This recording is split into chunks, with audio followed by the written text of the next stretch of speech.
Today I'm going to show you how I'm going to take this old coffee table and totally transform it into something new. The first thing I need to do is sand off this old brown chipping paint, and I'm using an orbital sander with a 120 grit.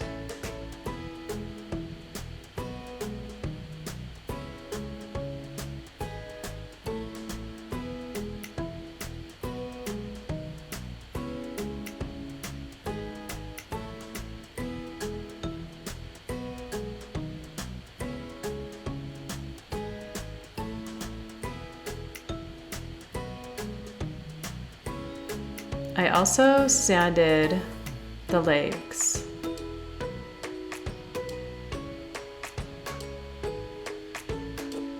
However, you'll notice that I didn't sand the inside of the table because I'm going to add some slats around the perimeter of the table and you're not going to see the inside.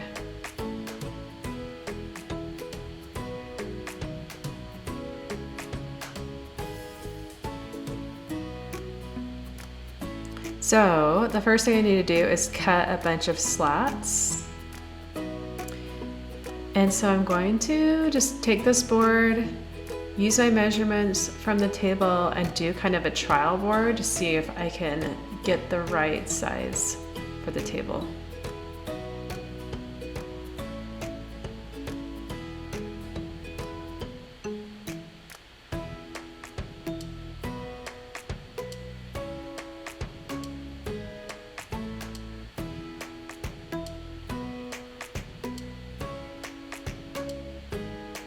It worked, so now I'm going to set up a stop block using some scrap wood and some clamps.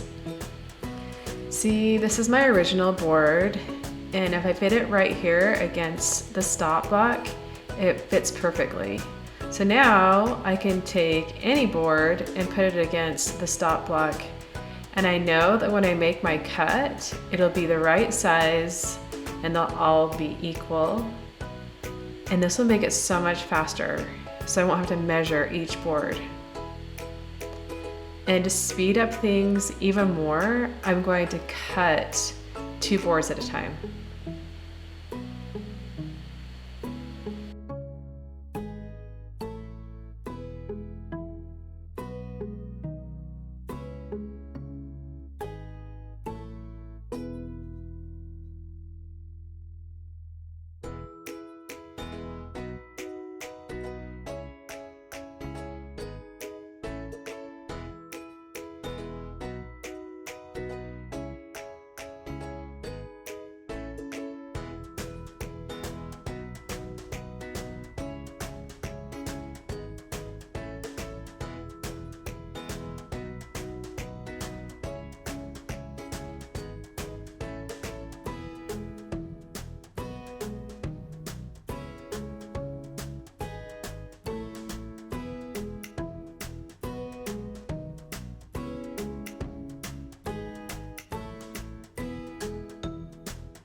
Now let me show you how to apply the boards.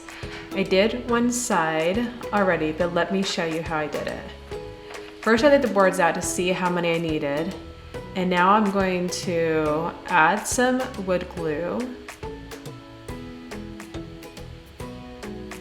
and placed it my first slat down.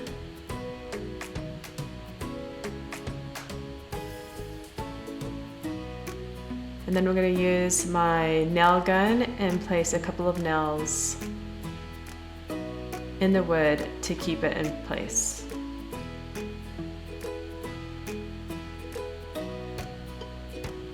Then I'm using this piece of cardboard as a spacer so that all my spaces will be equal between the slats.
Now that I've got the slats down, I'm going to apply some wood putty to fill in the nail holes.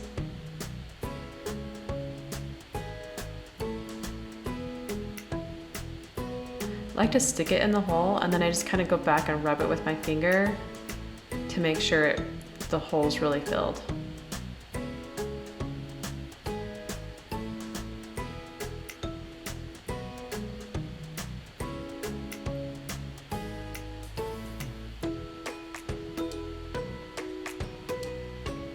And then I'm going to do a light sand to just kind of get rid of the putty and make the area nice and smooth and ready for sanding.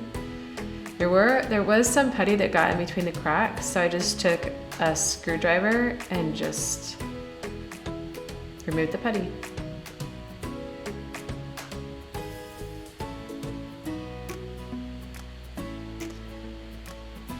I apply the stain with a foam brush, and I really like the stain that's from Minwax. You can get it tinted to any color, and I got it tinted in the Weather Oak color. Remember, here's the before and the after. I am so in love with this project, and I love how it turned out.